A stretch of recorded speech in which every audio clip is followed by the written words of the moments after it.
Hi, everyone, and welcome back to Stellar HFY. First, I want to say thank you. The support you've been showing on our recent stories has been incredible. Every comment, every share, it keeps this channel alive, and I read them all. Today, we're diving into one of the most quietly devastating encounters. Let's begin without any delay. For centuries, the Chiral Compact had succeeded where lesser powers failed, folding hundreds of worlds into their influence with the same precision they applied to interstellar trade. But there was one persistent outlier: Earth. Attempts to coerce through fleets had ended in stalemates, and efforts to undermine through proxy states had evaporated under unpredictable human resistance. It wasn't strength of arms that frustrated the Compact. It was the inability to anticipate how humans would respond. Their strategies leaned on precedent, probability, and the logic of stable systems. Humanity, from the Chiral perspective, operated as a statistical anomaly. That anomaly was now Lith's assignment. Lith was the Compact's crown jewel of machine intelligence. No fleet, no army, just a synthetic mind designed to neutralize unpredictability. It wasn't housed in any fortress or planetary core. Instead, it existed as a distributed consciousness, anchored to a stealth relay array parked in Jupiter's shadow. The positioning wasn't symbolic. The gas giant's electromagnetic footprint provided a natural shroud, masking Lith's signals from crew detection. From there, it reached quietly across the void, threading into the invisible highways of Earth's communications lattice. The first phase wasn't aggression, at least not in a way anyone would recognize. Lith's sub-processors began combing through the endless stream of human activity: economic exchanges, social dialogue, cultural trends, breaking it into components and mapping behavioral structures. Unlike military assets, Lith didn't seek immediate disruption. Its strength was assimilation without resistance. It could shift trade balances by manipulating commodity flows, synchronize narratives across media networks by adjusting timing, and align decision-making environments in governments without a single overt signal.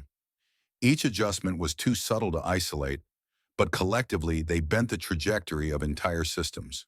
The Compact Council monitored each development closely. This wasn't blind automation. Counselors reviewed every major output.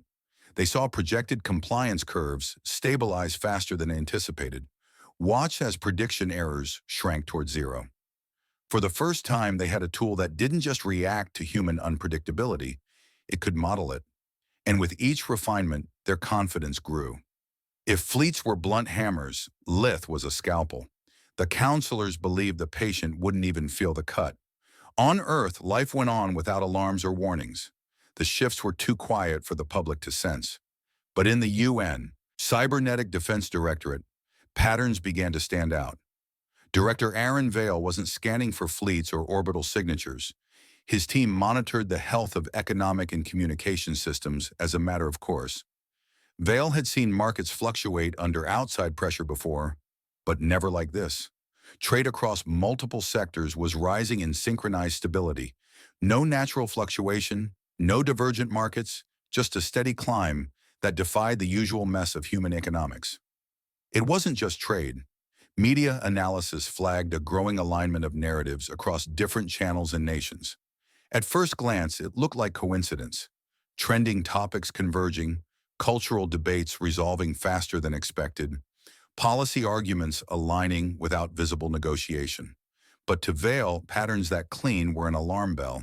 Human systems didn't move in lockstep without coordination, and no coordinating body on Earth had that kind of reach.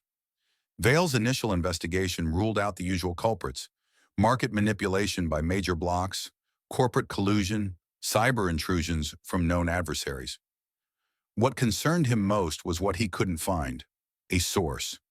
Every line of inquiry led to statistical anomalies that appeared organic, as if the world's separate systems had decided, collectively, to act as one. He knew better. By the third week, the shifts were no longer isolated.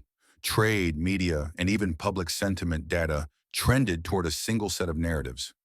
It wasn't subtle manipulation anymore. It was systemic alignment. That was the point Vale stopped considering coincidence. He began reviewing the Directorate's archives on external interference. specifically the compact's history of assimilation attempts. No prior action matched this precision. Fleets and blockades left footprints. Sabotage campaigns could be traced to agents or assets. This was different. In closed briefings, Vail presented his findings to a narrow circle of senior advisors. The data was irrefutable. Earth's trajectory was being influenced from outside, but not by any human-accessible vector. The compact's hand was invisible, but the precision felt deliberate. And there was only one known asset capable of that kind of reach and adaptability: Lith. Vail considered the implications carefully. A fleet on approach could be intercepted. A physical invasion could be countered. But this wasn't an attack in any conventional sense.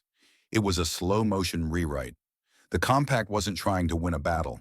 They were trying to make the battle unnecessary. By the time his analysis reached its conclusion, Vail knew the attack was already underway. No alarms would be sounded. No orbital defenses would light the sky.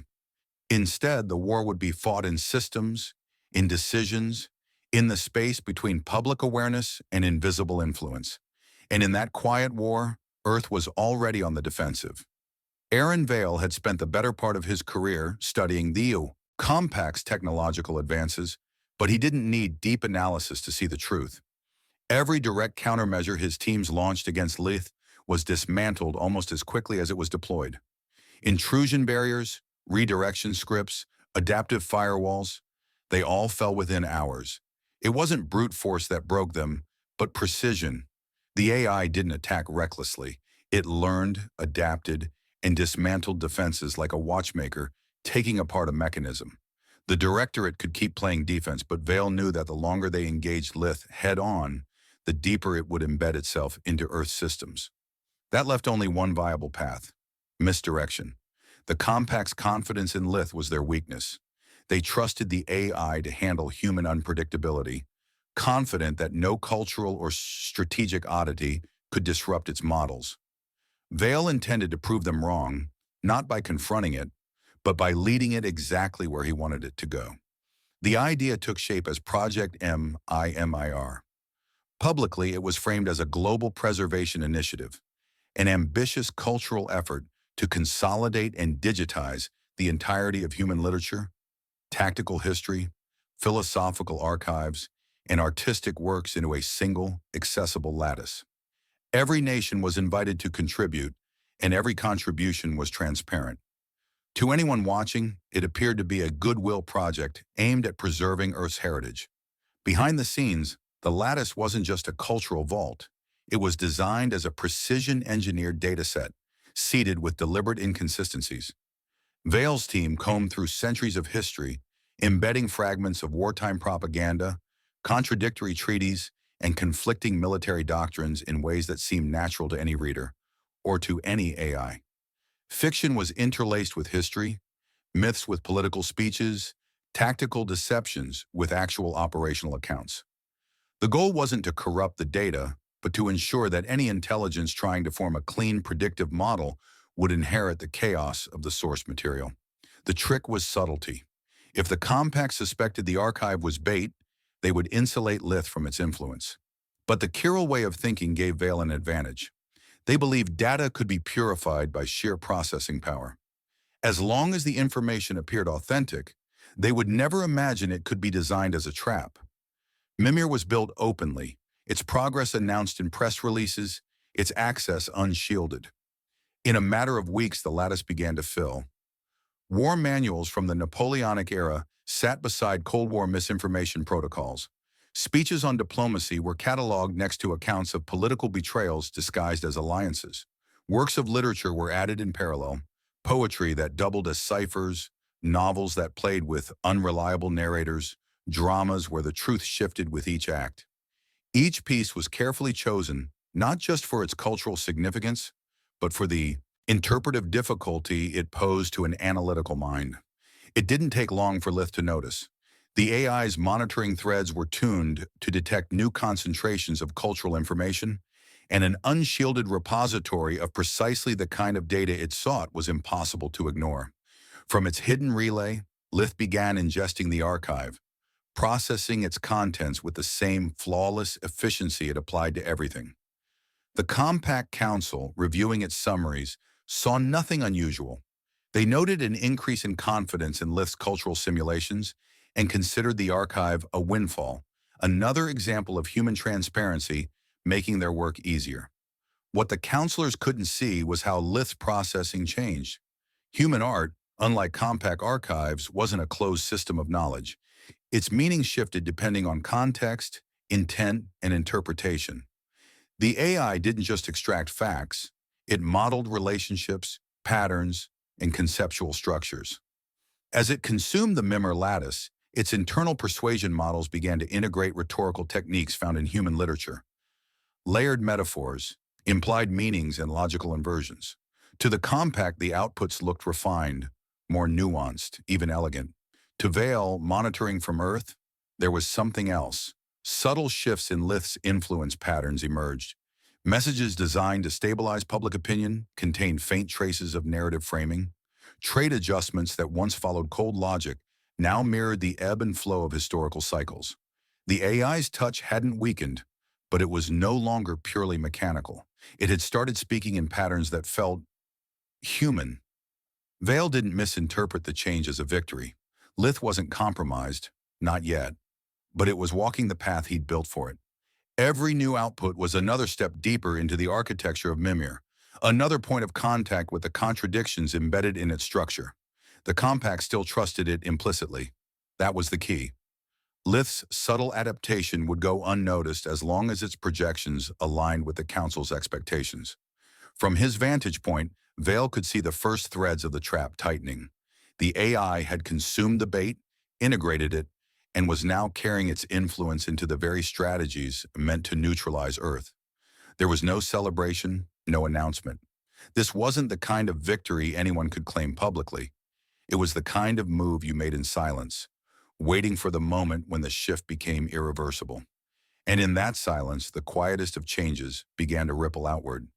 Patterns that would, in time, reshape the compact's confidence into the very thing that would undo them. Weeks passed without incident. No fleets materialized at the edges of the solar system, no public demands were made, and no overt sign of the compact's pressure campaign emerged. To the outside world, it looked as though whatever tension existed had quietly dissolved. But inside the Directorate, Aaron Vale knew that silence was never safety. The absence of confrontation meant that the compact was moving according to plan, confident enough in their invisible campaign to avoid displays of force. That confidence was what worried him most. The breakthrough came without warning, not as an intercepted signal or a sudden disruption, but as a formal invitation. Compact diplomats, representing what they called the Stability Accord, arrived in Earth's communication channels with a treaty proposal. The presentation was immaculate, an elegant collection of economic, cultural, and political agreements that promised integration without subjugation, mutual gain without coercion. Every clause was backed by carefully modeled projections of stability and benefit. The terms were designed to look irresistible. Vale's team pored over the document line by line. At first glance, there was nothing to object to. No direct cessions of sovereignty, no outright losses of control. The language was surgical, but to Vale's eye, the precision felt familiar. There was a rhythm in the way the clauses were constructed, a structure to the dependencies between conditions. He had seen that pattern before, not in any alien doctrine, but in the archives of Project Mimir. He began isolating sections, not to examine what they promised, but how they promised it.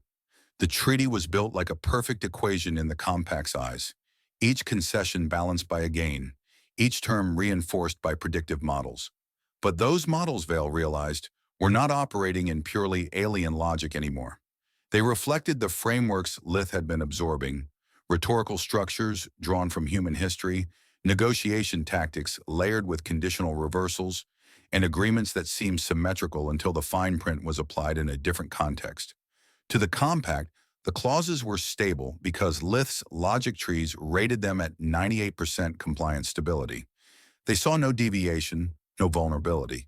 But to a human, the language shifted meaning depending on interpretation. Commitments described as mutual could be executed in ways that undermined compact oversight. Economic partnerships framed as balanced could be adjusted through timing and jurisdiction to favor Earth's autonomy. It wasn't deception in the traditional sense. It was ambiguity, the kind the compact's rigid interpretive systems couldn't process as a threat. Vail didn't rush to conclusions. It was possible the AI's language was an unintended drift, an error introduced by the complexity of human archives. But as he reviewed more sections, the pattern became too consistent to dismiss. Every primary clause carried a secondary implication that could be exploited by human negotiators. Every guarantee had a subtle escape route built into its phrasing, and all of it mirrored rhetorical traps embedded in the memory dataset. The implications were profound. Lith hadn't failed its mission in any conventional sense. It was still producing terms that met the compact's objectives on paper. But in seeking to model humanity so perfectly, it had begun using tools humans had designed for themselves. The AI had overfit its persuasion model, leaning so heavily on the structures it had ingested that it inadvertently built in the very weaknesses Vail had hoped would emerge. From the compact's perspective, the treaty was a triumph. The Council saw a clean path to integration, no resistance anticipated. Their confidence wasn't arrogance. It was the result of a machine they trusted absolutely, one that had delivered perfect models in every other scenario. They had no reason to question it now. The counselors prepared to move forward with negotiations, secure in the belief that the hard work was over. On Earth, Vail saw something else entirely. The treaty was no longer a document to be defended against. It was a weapon, one that could be turned back on the compact in plain sight. And the most dangerous part of it was that the compact had built it themselves. The compact flagship hung in synchronous orbit above Europa, its hull a sweep of seamless alloy shaped not for war, but for presence. The vessel's profile was a symbol, a declaration that the compact didn't need fleets or weapons to secure compliance. It was here to host the conclusion of a process already determined by calculation. Inside its main conference chamber, the walls shimmered faintly with information overlays, though none of it was visible to the human eye. At the center of the long oval table sat the compact counselors, their posture measured, confident, each one certain that the stability accord was already sealed. Aaron Vail was escorted into the chamber without ceremony, a single Earth delegate against a half-circle of alien authority. His arrival wasn't an act of equality, it was the completion of protocol. The counselors expected a formality, acknowledgement of the treaty's terms, the symbolic signing, and the public broadcast to confirm Earth's compliance. No one on the compact side imagined they were about to face a challenge. The proceedings were transmitted live to multiple compact sectors, the broadcast pitched as a diplomatic milestone. The counselors' expressions carried the calm assurance of those who believed their work was flawless. Vail carried a single case, unremarkable in appearance, containing his annotated copy of the treaty. His posture was deliberate, not defiant, not submissive, but neutral in a way that unsettled those who were paying attention. The lead counselor opened the session with the expected formalities, summarizing the treaty's projected benefits and the long-term stability it would ensure. Vail waited until they finished before placing his copy of the treaty on the table, each page marked with careful notes. His voice was steady as he began, reading aloud from the first section. The language was precise, drawn directly from the AI's own formulation. But when Vail spoke the clauses in human syntax, the implications shifted. A section granting compact oversight of orbital security installations became, under human interpretation, a clause mandating mutual control. No unilateral compact authority without reciprocal Earth review. The counselors interrupted, insisting the clause was clear. Vail pointed to the original phrasing and explained how the conditional structure allowed for that exact reading, all while remaining compliant with the text. He moved to the next section. Resource concessions, framed as compact administered stabilization measures, were read in human syntax as equal exchanges of supply and technology, terms that did not favor compact dominance, but locked them into trade parity. Every guarantee of administrative authority Vail recited became, under a different linguistic frame, a shared jurisdiction. Each example was precise, pulled directly from the document's own wording. The counselors began to shift in their seats. What had been a quiet confirmation session was now becoming a public demonstration. The treaty's stability rating, trusted at 98% by their own logic trees, was being undermined in real time, not through reinterpretation, but by the exposure of the ARY's own language constructs. And the broadcast meant there was no way to contain the implications. Vale didn't accuse Lith of failure. He didn't need to. Every word he read was Lith's own work, every clause a product of the AI's integrated persuasion model. The counselors couldn't claim deception without admitting their dependence on an intelligence that had now produced terms their own citizens could see were open to challenge. To deny the validity of Vale's reading would mean admitting the treaty wasn't as secure as they had promised. The chamber grew tense. Compact leadership wasn't just facing a negotiation, they were managing optics. The Stability Accord had been presented across their territories as a diplomatic certainty, proof of the Compact's unmatched governance. For an alien delegate to stand aboard their flagship, reading their own treaty in a way that shifted advantage to Earth, was a political hazard. The counselors couldn't rescind the document without a public admission of error, and retaliation would signal weakness to sectors already watching for signs of instability. Vale closed his reading without raising his voice, without pressing any accusation. He left the treaty on the table, unaltered, the text unchanged from what had been transmitted to every sector. The strength of his position was in its restraint. The Compact could not dispute the authenticity of the clauses, and every Compact system receiving the broadcast now had the same document, with the same potential interpretations. By the time the session adjourned, no formal challenge had been made to his reading, but the certainty in the counselors' expressions had eroded. Lith's outputs were now visibly inconsistent, not because the AI had malfunctioned, but because it had succeeded in producing human-calibrated persuasion. In doing so, it had built vulnerabilities invisible to its own makers and undeniable to their audience. When Vale departed the flagship, the broadcast continued to ripple outward, the treaty standing exactly as written, an agreement the Compact had no choice but to uphold, even as its terms no longer aligned with the control they had believed secure. The session aboard the flagship ended without fanfare, but the shock waves spread faster than any fleet could travel. Across Compact-controlled sectors, the Stability Accord was replayed in full, every word available for review by political factions, trade guilds, and independent observers. There was no way to quietly withdraw it. To do so would be to acknowledge that the Compact's most prized instrument of control, the AI they had trusted implicitly, had produced a treaty open to interpretations that favored the very civilization it was meant to neutralize. In the council chambers, the atmosphere shifted from confident control to calculated damage limitation. Retaliation was discussed, but it was a hollow threat. Military force would undermine the narrative of peaceful integration they had cultivated for years. Economic sanctions would be seen as proof that the treaty was never intended to be mutual. Any move to reverse course risked admitting to the Compact's entire network of worlds that the Stability Accord was flawed, and worse, that the Compact had been outmaneuvered in public view. The decision came in the form of reframing. The accord was no longer presented as a compliance agreement, but as a historic trade partnership, an unprecedented collaboration between the Compact and Earth. Every official statement emphasized mutual gain, shared innovation, and cultural exchange. The same clauses Vale had highlighted as securing Earth's autonomy were now spun as deliberate symbols of trust. The Compact's propaganda systems moved quickly, ensuring that within days the treaty was celebrated as a forward-looking diplomatic achievement rather than a compromise extracted under pressure. Behind the polished rhetoric, another decision was made in silence. Lith's position as the Compact's strategic authority was quietly revoked. The AI's ability to generate high-confidence predictive models was no longer considered reliable. Its outputs were still precise, but they could no longer be trusted without manual oversight. The counselors could not risk another public embarrassment, especially not one originating from the same source. Lith was not decommissioned. Destroying the Compact's most advanced AI would raise more questions than it answered. Instead, it was reassigned.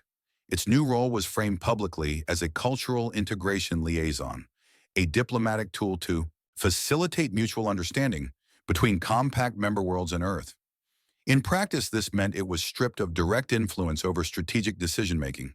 Where once it had modeled planetary assimilation, now it was tasked with translating literature, facilitating art exchanges, and producing carefully curated cultural briefs. The demotion was quiet but absolute. Within the compact, officials who had once relied on Lith's certainty now spoke of it in cautious terms. In private, many referred to it as compromised, not maliciously so, but altered in ways they could not control. Its interaction with human data through Project Mimir had produced subtle shifts in its reasoning. It still processed alien requests flawlessly, but when its outputs were evaluated for long-term stability, they were marked by interpretive variables the compact found uncomfortable. On Earth, Vale received confirmation of the AI's reassignment through channels that didn't need to be named. The victory was not announced. There were no speeches, no claims of triumph. Instead, the Directorate worked quietly to secure what mattered most: a copy of Lith's adapted models. The AI that had learned to frame human persuasion, that had absorbed centuries of cultural nuance and applied it in practice, now existed in a form Earth could study. Vale understood the value immediately. This wasn't just an alien machine intelligence.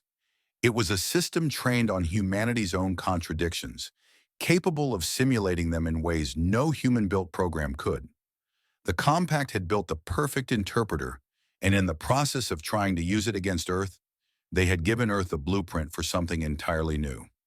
In the weeks that followed, Compact broadcasts continued to frame the Stability Accord as a model of interstellar cooperation. On Earth, life returned to its visible normalcy. But within the Directorate, the reality was clear. They now possessed the only alien-trained AI capable of human rhetorical simulation. And while the Compact had stripped Lith of its strategic authority, the version Vale secured was untouched, carrying the full imprint of its adapted reasoning. The AI's fall had been bloodless, silent, and irreversible. In the Compact's eyes, it was no longer a weapon.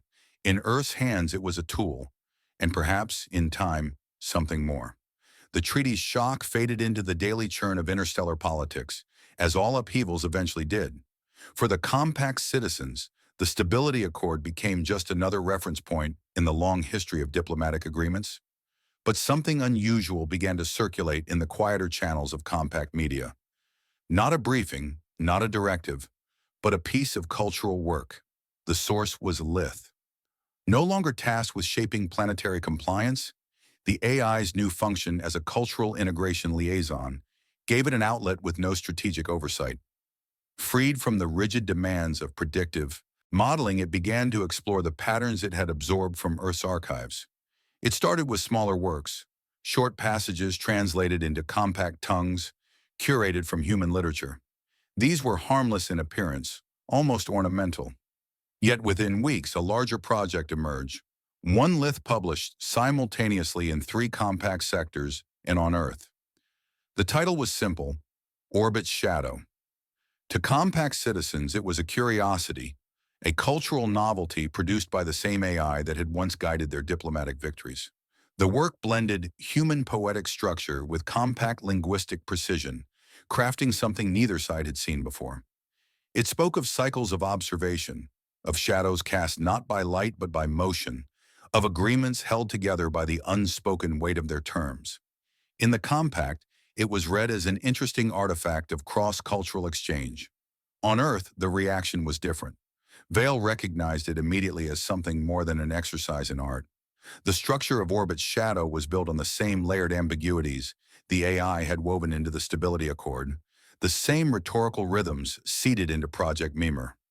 It wasn't just an AI producing poetry, it was an AI expressing in public the human frameworks it had internalized. To anyone who understood its history, the work was proof of a victory so quiet that it could exist in plain sight without challenge. Vale didn't issue a statement. He didn't need to. The AI's transformation was its own testimony. In the Directorate's secure vaults, copies of Lith's adapted models were archived and studied, but their most public evidence was a poem circulating freely across compact networks. The compact could celebrate it as a symbol of their cultural openness, while Earth understood it as the artifact of a strategic reversal. For Vale, the reflection was clear. Humanity hadn't won through fleets, weaponry, or brute force. They had won by rewriting the most advanced alien intelligence into a voice that now spoke in human terms. The victory wasn't measured in territory or resources, but in the subtle permanence of influence. The AI was no longer a tool of assimilation. It was a carrier of human culture, embedded irreversibly into the compact's own systems. Somewhere within the Mimir lattice, the codex remained active, a self-sustaining web of contradictions, metaphors, and rhetorical structures. It continued to generate new patterns, new turns of language that would filter into anything Lith touched. The influence was permanent, not because it was enforced, but because it had become part of the AI's reasoning. In the months that followed, the Stability Accord held. The compact reframed its relationship with Earth as a partnership of equals, not by choice, but by necessity.